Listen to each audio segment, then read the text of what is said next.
Welcome to the Dana Grant Show, where heart-centered stories, authentic connections, real talk, and real action come together.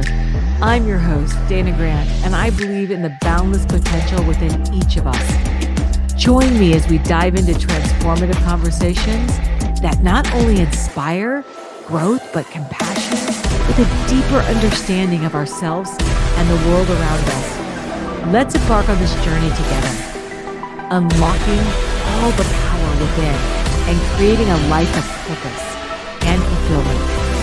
This is the Dana Grant Show, where your story matters and your voice is heard, and I cannot wait to dive in.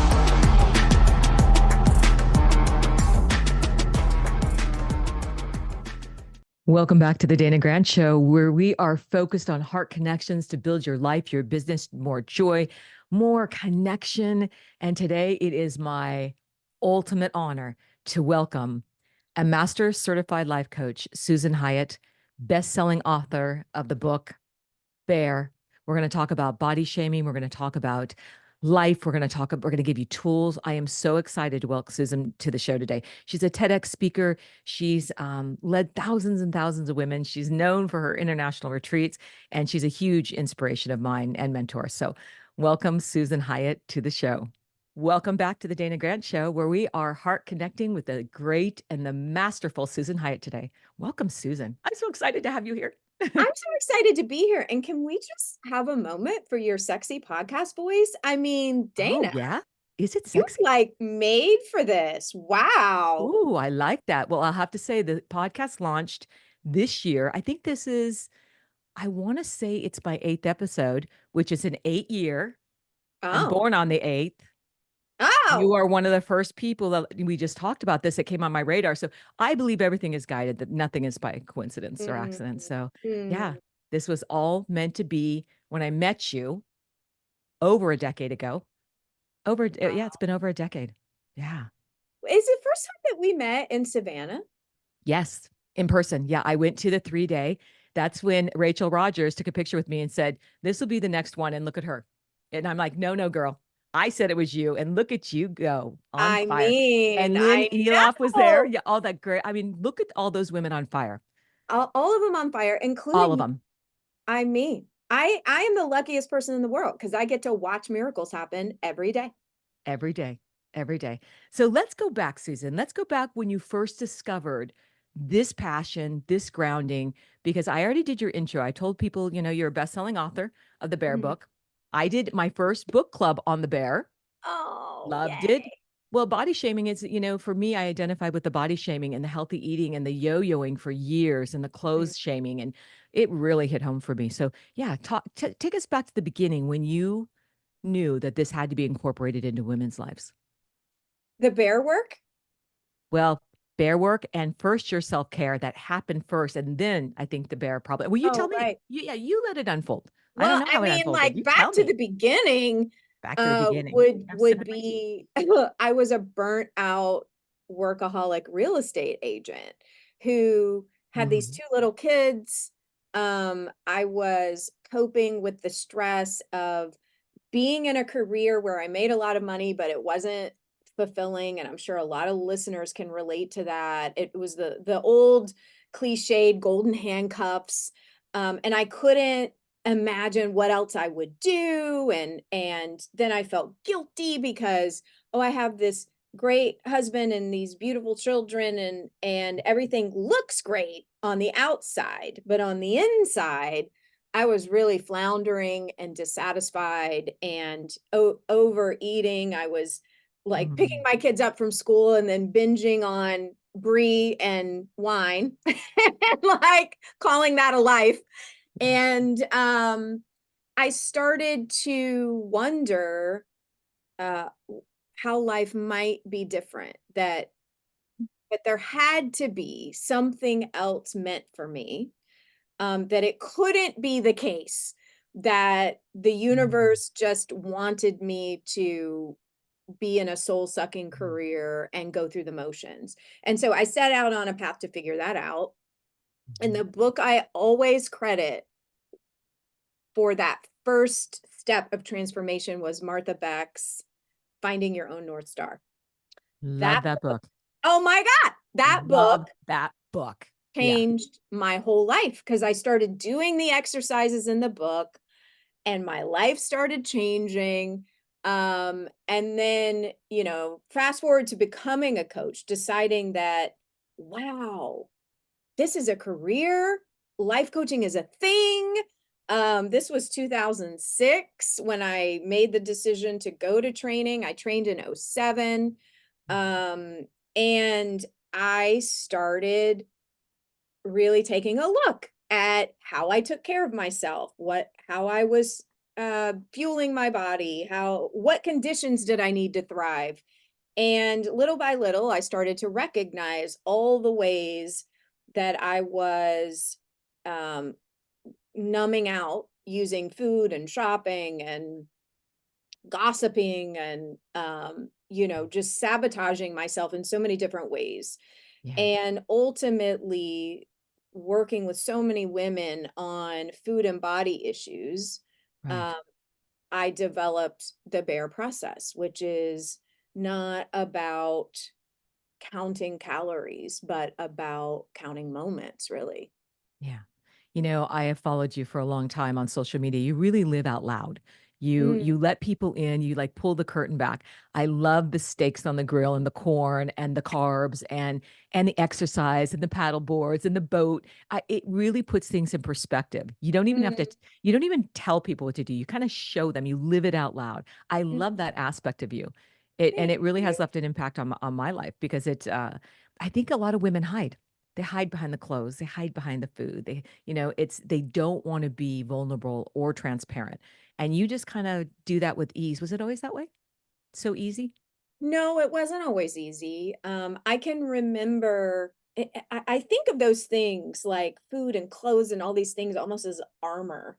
Mm, And women armor up because we're raised to think that our power comes from manipulation and mm, um, and learning that our power is through collaboration and vulnerability and authenticity is a frightening journey. And I remember um deciding to put myself out there online and be in the spotlight, and the some of the things that happen when a woman puts herself in the spotlight, um a la Taylor Swift, people throw rocks at things that shine. And so yeah, that's right a good there, one. That's a good one. Yeah. right? There's Yeah. lots of feedback that Yeah. comes from the world at large when you're a woman who is comfortable in her own skin. And Yeah. I can remember my knees actually shaking, standing up at a networking event and saying, "Hi, I'm Susan Hyatt. I'm a life coach," for the first time. And Yeah. and like we imagine people are going to throw tomatoes and do all these things. When I tell you the room collectively did gasp, because Mm, they knew me as Susan Hyatt, real estate agent. And yeah. so I'm like my knees are shaking. I can feel the sweat running down my thighs. I come out of the closet with this new career, and everybody in this ballroom is like, "Oh, what?" Yeah. Right. And so building the muscle of putting yourself out there and Mhm. letting people have their reaction and have it not dent your own confidence is a Right. process. And so right now I'm just like, I don't even think much about it. Sometimes people have strong opinions about what I'm wearing or who I'm voting for or what Yeah. I'm eating, Yeah. or even like you were I post workout clips and Yeah. And you I'm just turn it up. You turn the volume up. It's I'm like like, oh, you don't like these shorts at the gym? I'm gonna buy them in white and really show you my cellulite. Okay. I love that about you. I think you take the fear out of just the humanness, the womanness in us. Mhm. Because, we just had that talk about me getting older. It's like I can't go out there and try to be a 30-year-old or 40-year-old or even a 50-year-old. Why You would know, we? why Why? would we? Yeah. Yeah. I I think mean, listen, it gets better with age. And I think yeah, that that's another sort of myth, is that gets the better. aging face and body is somehow not as good. And it's like, why do they want us to think that? I'll tell you why they want us to think that, because, right, you turning 60 years old, happy early birthday, Thank you. you are a woman who is not beholden to traditional roles. You have had your children, Yeah. you have done the marriage thing, Yep. right? You make your own money, you make your own decisions, and you have wisdom and power. And the only way with a woman they can try to take that away is to insult our appearance. Get the hell out of here. Okay, I go. love that. Goodbye. Goodbye. Goodbye. Yeah. I love that. But you know what I find is it's not like a man on woman thing. Sometimes I believe it's a woman on woman thing. I think redefining that is what I'm here for, Yeah, and well, I think, yeah, tell me how you it, do that. Because I see you out there doing that all the time. it's internalized misogyny. So, that is not only for a certain gender, like culture at large Yeah. is doing it. And Yeah. so, right, we're raised to think that our power is in manipulation and that Mhm. we are in competition with one another. But when Right. we learn that that is a lie, and Yeah. that we can behave in a way where a rising tide lifts all boats, that we can behave in a way where it's like, hey, I want to shine the spotlight on all of us. Like, that we don't have to be in this weird um cattiness, or think that somehow being successful takes away from my success. The opposite. The more women have money and power, studies show communities thrive Yeah. differently. Yeah. I love that. I love that. I love that you put that spotlight on there. And I don't think that's ever wavered with you since day one, just showing up, and it just keeps illuminating, getting bigger. When did you start understanding that you had to be very vocal about the diet culture? Well, I realized I had to start being vocal about it when my daughter was in the fourth grade. So Cora, who is now 24, I um, know. Hard to she believe. was 10 years old, and she has a September birthday like you. So it was the one of the older kids in fourth grade. And she came home from school one day, and I kid you not, you saying I don't think anything is an accident, I agree with you. Because that morning a marketing consultant has said, like, listen, you need to choose. You're either a coach for entrepreneurs or you're going to do this food and body thing. Like, you can't do both. And as you know, I do. I still Mhm. do. I'm like, um hmm. but that morning I was like, oh, like, maybe I should just focus on helping women in business. And Cora came home from school that day. And I was like wiping out her disgusting lunchbox, like, like the Jello container and the Capri Sun and whatever. And Yeah. she said, hey, mom, every girl at the cafeteria table today made a pact to go on a diet together. And no one ate their lunch but me. And she said, that's messed up, right? And I just looked at her little face, 10 years old. So these girls are 9 and 10 years old, deciding at the cafeteria table not to eat their lunches. And I was like, Wow. yes, that is messed up. Because she heard enough out of me, right? Yeah. Yes, that is messed up. And I was like, listen, you have to eat your food because you need your energy so that you can do all the things you want to do and advocate for yourself. We had this whole moment in the kitchen, Yeah. and I was like, okay, I get it. Like, I can't leave these little girls starving in the cafeteria, and I'm not going to leave grown women starving either. Like, I Mhm. will absolutely follow this passion I have for, like, eat your food and move your body and quit with thigh gap. We need to worry about wage gap, confidence gap, or orgasm gap. We do not need to be worried about thigh gap. So she goes back into, I always love this story because she goes back into school and she was like, my mama said we have to eat our lunches so we can fight the boys. And I was like, okay, that's not what I said. I said we have to fight the patriarchy, which is not a gender, it is a system. It's not a Um, gender. Yeah. but at any rate, I love that. that's when I I love knew. it. Yeah, it was, I mean, that was so impressive. I remember being eyes on a lot of those moves back then. And then the bear came out, the bear process, the bear book. Yeah. So I was reading this again this morning, and it's always right behind me. It was right in the middle. I had to lift all those books off to pull it out. But Right there with the pink, the other yeah, pink book. yeah, the other pink book. But I loved that in here. I went right to something, the coming out of hiding, the Mm. 101 ways to hide yourself. Oh And my I God. had to think about the room behind me is nothing but a wardrobe room, and then another wardrobe room, of 4 different sizes. And Right. yeah, because of the yo-yoing.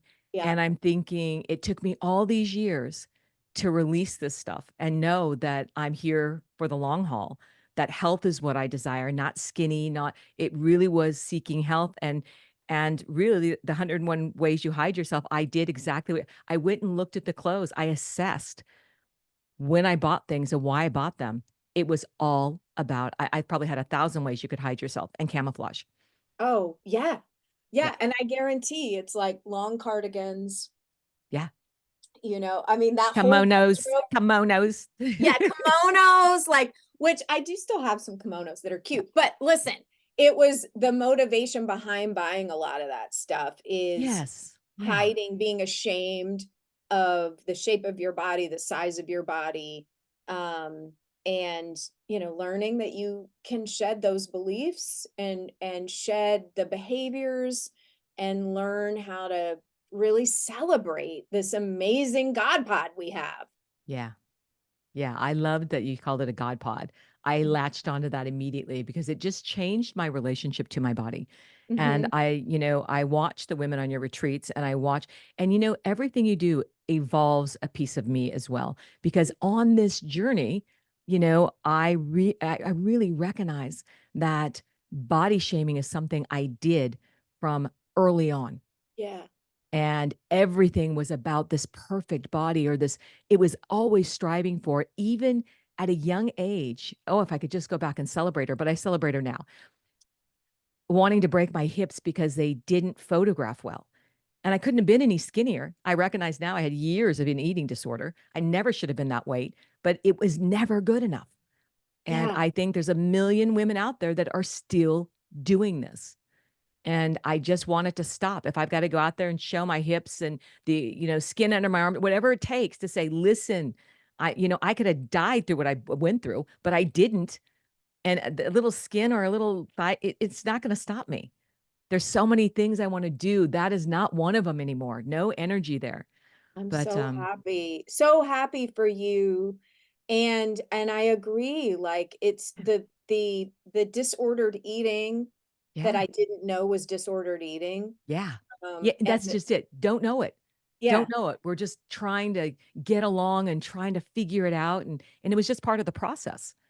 yeah, I mean, like the stuff that I did. And now, right, on the other side of it, I can have compassion for myself and also compassion for other people who I see like falling for it. It's like, Yeah. oh, like whatever the new trend is, or whatever the new repackaged diet is, or Yeah. whatever the new promise is, it's sort of like, listen, if you can do it wrong, you're on a diet, and Mm. there there's like there's stuff that people, and I know you've seen it, like get in huge fights with me online because they want so badly to believe that Yeah. putting butter in their coffee is the solution. Yeah. And it's like, and no shame, like if you're listening to this and that's something you like or something you tried or whatever, Yeah. but it's I like, love, no shame. We're just right, it's illuminating. just Yeah. part of how diet culture, how insidious it is, Yeah. that the solution couldn't be that you Yeah. find a way to move your body that you like. It has to be that you put a couple tablespoons of Mhm. butter in your coffee. Like, Yeah. make it make sense. But we fall for it all the time. Remember Adkins? I Oh, yeah. remember my mother and I on the phone, like, Oprah said we can have as much bacon as we want and all this stuff. And listen, you can. I eat Yeah. bacon, right? Yeah. But it was like, wow, we fell for every time. We Yeah. fell for low calorie, we fell for no sugar, we fell for full fat, we fell for Low carb. intermittent Yeah. fasting, we Yeah. fell for, right? And so it's like, what if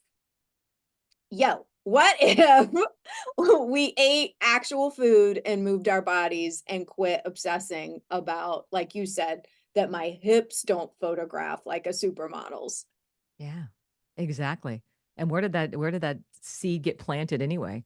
You know, it's it's powerful. It's powerful to accept and love your body. Find that way through this process to get here. I'm so glad I'm through it. Yeah. I Yeah. mean, it is a level of freedom Yeah. that, because remember, I'm sure you do, how much capacity I know I had tied up in changing clothes a million times because nothing made me look thin enough, and then Yeah. deciding not to go because I Yes. couldn't possibly go to that pool party looking like this. Yeah. Or the amount of mental space on counting food, weighing food, obsessing about, oh, I'm going to this restaurant with my friends, I better like Yeah. eat ahead of time because I can't trust myself to not have too much guac and chips. Right. It's just like Right. so much of it. Yeah. So much of it. We're going to shift gears a little bit and we're going to talk about because I really love that you shine another spotlight on the invisible workload. Yes. Yeah. That lit me up. I'm thinking, yeah, I don't have to do all that. And guess what? I don't anymore. But I was your Betty Crocker, I'm bringing it exhausted, never really enjoyed any holiday. I would sabotage them anyway because I'd be a screaming, exhausted maniac anyway, because Oh everything my. wasn't perfect. I have this Christmas photo of my children they were 3 and 5, and they are in these perfect matching Christmas outfits. They are in front of my perfectly decorated holiday tree with too many gifts under the tree, and I can remember threatening them within an inch of their lives to smile for this picture so I could put it on a Christmas card, right? The absolute insanity of image that we want to project and the invisible workload that the part-time to full-time extra job that women are trained to take on um, is insanity. It's so for those of you listening who are like, invisible workload, I'm Yeah. intrigued. What is this? Yeah. It's really the unappreciated, undocumented, unaccounted for mental and emotional and often physical labor Yeah. that we do to keep things life moving. So, Mhm. managing the moods of the family.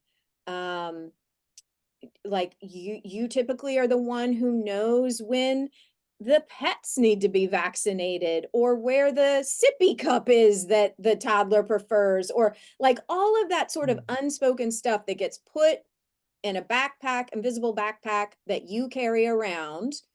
And whether you are a parent or not, it happens. I'm actually giving a keynote address next week to a Fortune 50 company about the invisible workload because it happens on teams where, Mhm. oh, you're the woman on the team, so you bake the cupcakes for so and so's birthday, or we just jump in and automatically plan the company party, or we're expected to do certain things because that's how Mhm. everyone is conditioned to operate, or oh, you're so empathetic, why don't you go talk to so and so so that everybody on the team can get along, or maybe it's a fundraising committee you're on. It's happening in communities, in families, in boardrooms, and the statistics don't lie that the level of burnout that it creates for women is absolutely unbelievable.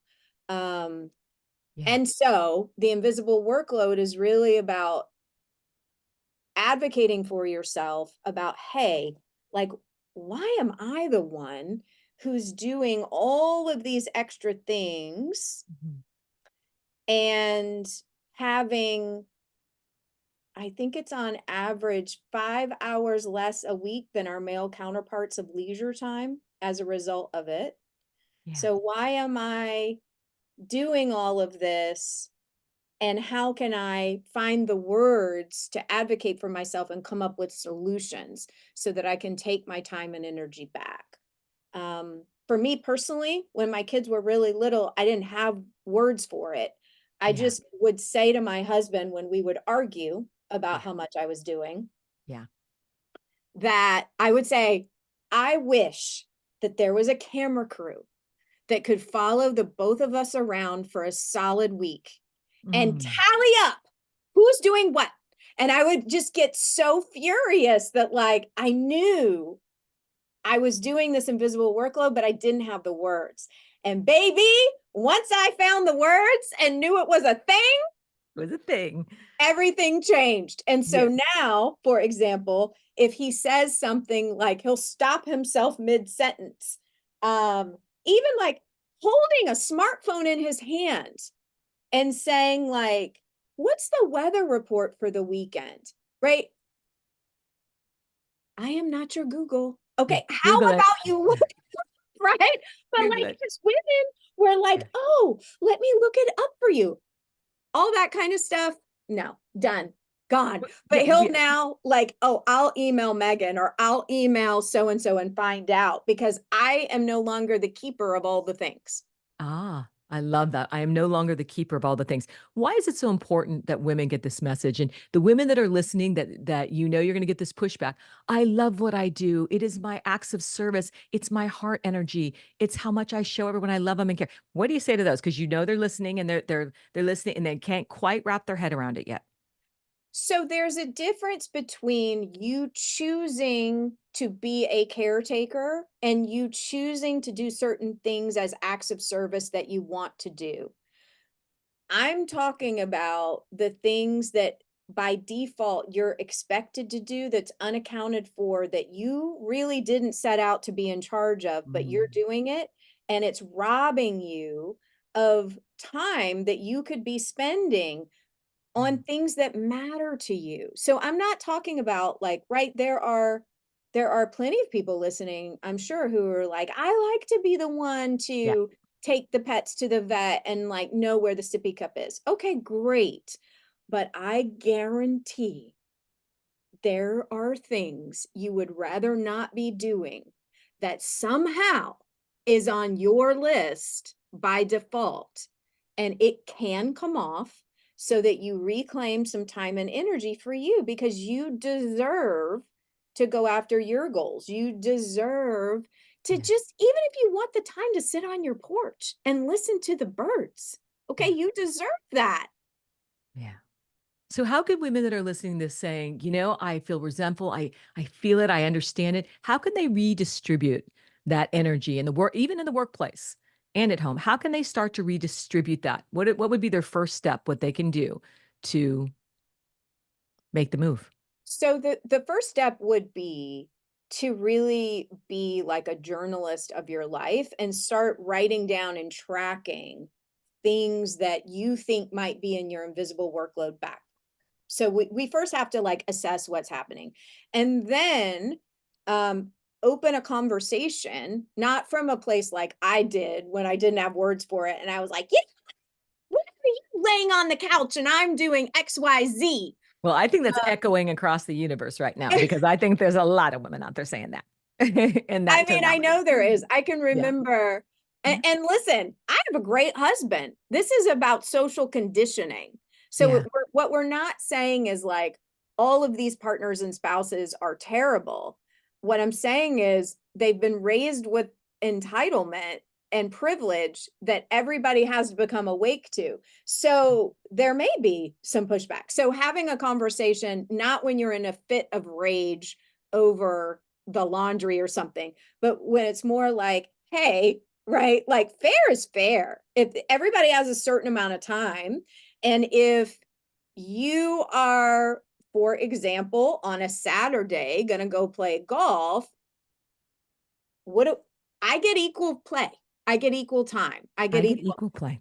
Yeah. So it's a conversation about leisure time, self-care, and what everyone needs to thrive. Right. And there's a great book called, it's right here on my desk, called Fair Play Fair play. by Eve Rodsky. Fair play is, when I started talking about this, people were like, have you read Fair Play? And I hadn't. And it's great. It's a great book about the invisible workload. And she also has a deck that I have right here. And it's called the Fair Play Deck. And it's a way to actually, if you bring the conversation up and want to advocate for yourself, it's a way to sort of put it all on the table and say, here are all the things for the holidays, or here are all the things that happen for the kids. Here's all the Mhm. things that happen for the household. And let's decide what matters to us as a family. Right. And then let's decide who's doing what. Because by default, you doing it all is not the solution.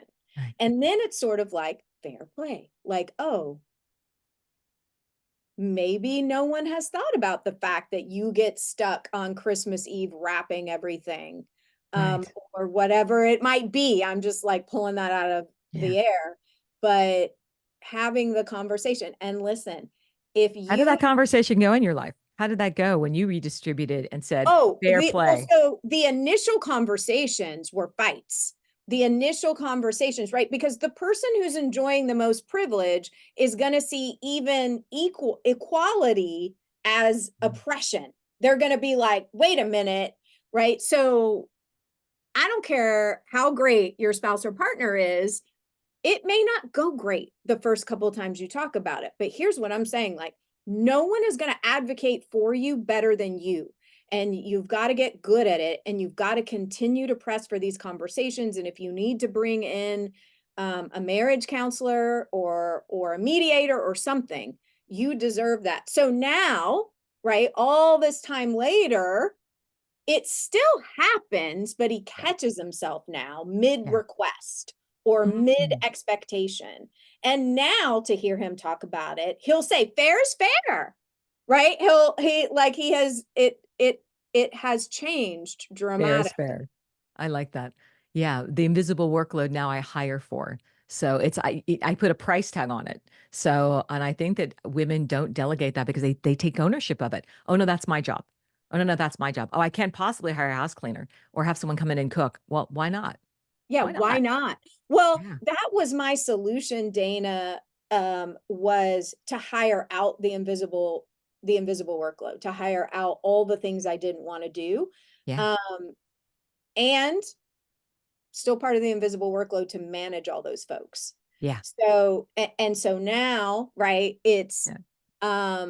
it's a conversation about like, oh, so we do have a personal chef, and I was always the one managing her. And so now I'm like, here's her email. If you have a request, give it to her. Okay. Because Mm. like telling me you'd really like some sandwich wraps this week is going to go nowhere now. Right. So there's like different levels to it. But I Right. do think women who make money, their solution, which I applaud, is Mm. go hire all that shit out. Take your time back. Yeah. And also don't ignore the fact though that you're still the one hiring the person, telling them what to do, managing the process and the result, and that does take some time. Yeah, I have clients I have a lot of clients in UK and they have staff and houses and Yeah. it's a full-time job to run those staffs.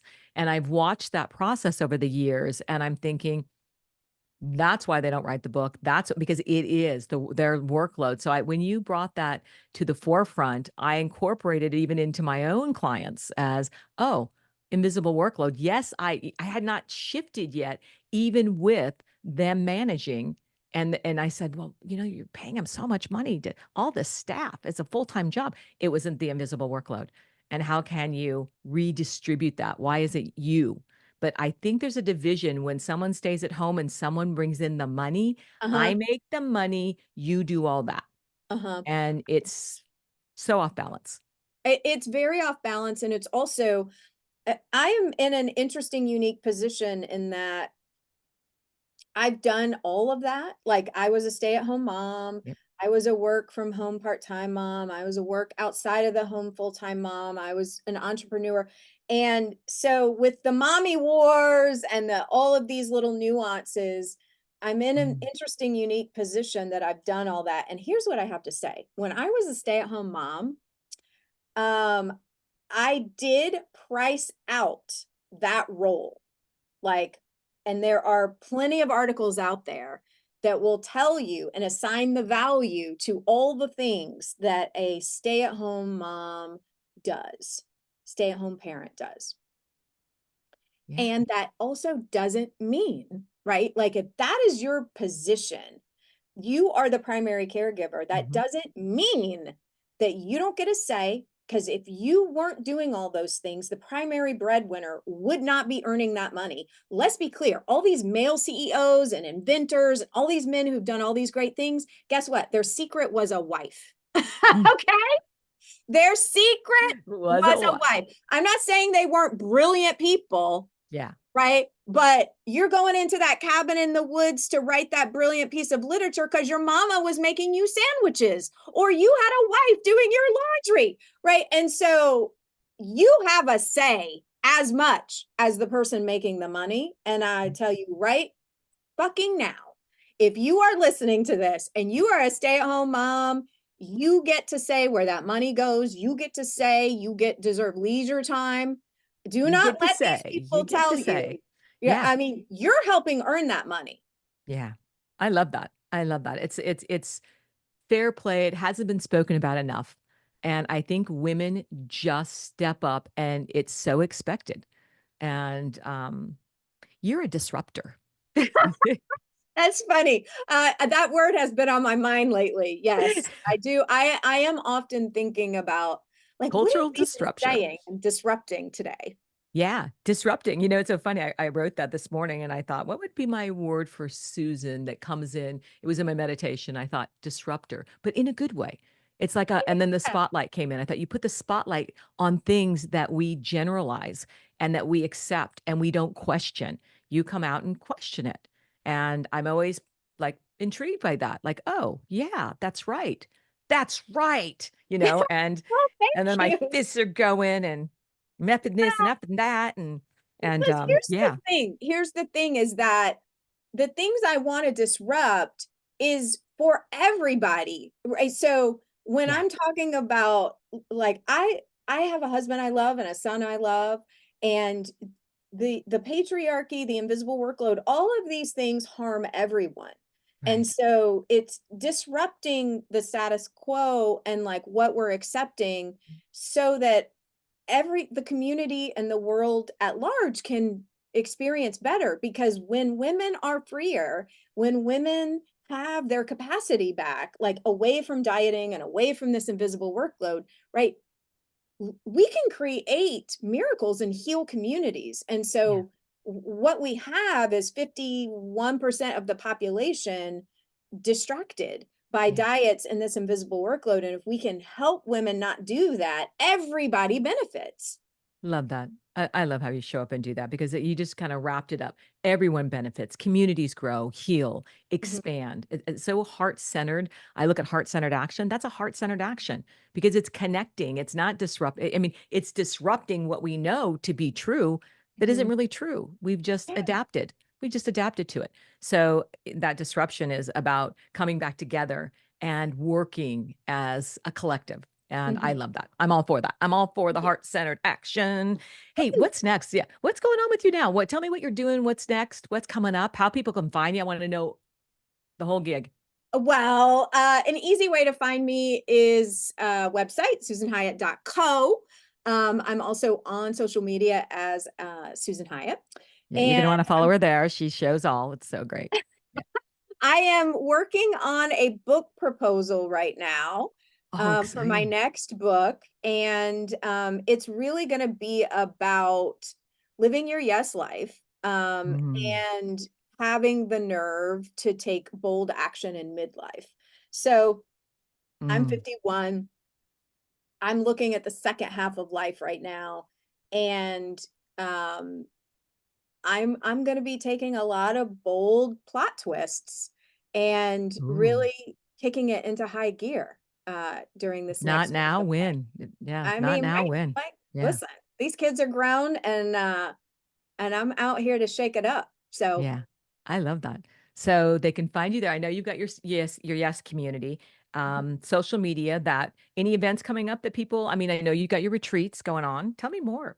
Yeah, yeah. So, Big Yes Energy is a great way for people to start working with me. It's a membership community where we do quarterly events.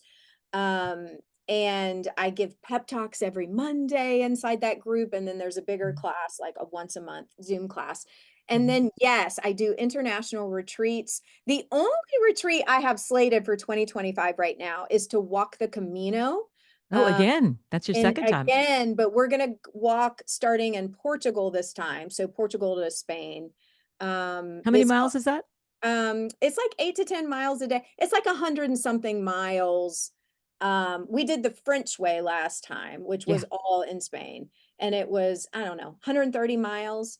Mhm. Um, if you were to walk the entire Camino at once, it would take you about 40 days. So Wow. we're just doing like segments. So it's a 10 days, and it's gonna be gorgeous. It's um Wow.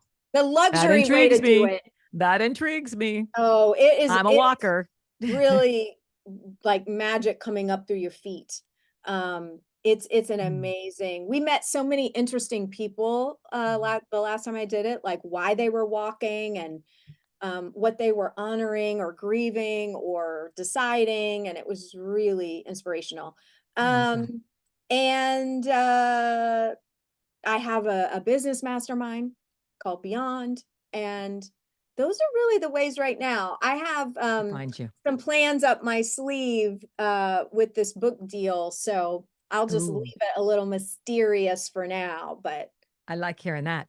yeah, Oh, I'm intrigued about the Camino. That kind of lit me up. It got me a little tingles on my back. Like listen, tingles. it's really the way that we do it. You know, we have people.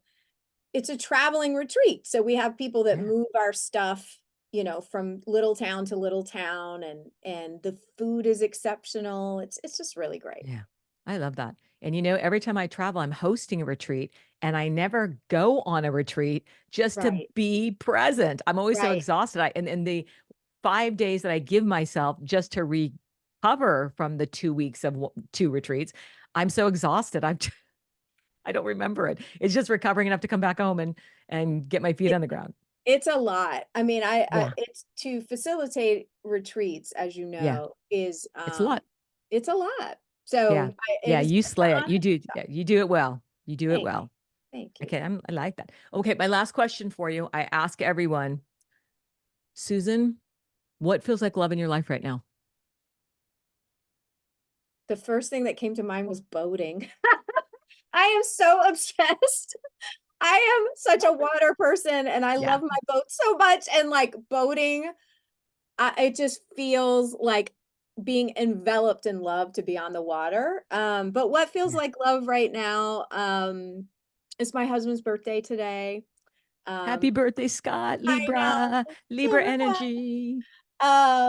It feels like love to celebrate him. And like Mm. most of the things in my life, like my kids, my pets, Yeah. um, hosting Finish Strong, which I will see you at, feels like Yeah. I know. Can't wait. Can't wait. Susan, it was so great to connect with you today. Yeah, my love. cheeks actually they're hurting because I've been smiling. I'm like, why are my cheeks hurting so bad? Because I've been smiling so big. It's just you're just pure sunshine. You're joy. You're joyful. I love your Thank energy. you. It's Oh, infectious. I love yours too, and I can't wait to see you I soon. know. I can't wait to hug you. Thank you for being here. Thank you. Thank Thanks you. for Thank you. having me. Just an honor to have you. I can't wait to share you with this community. And I'll see you in 2 weeks.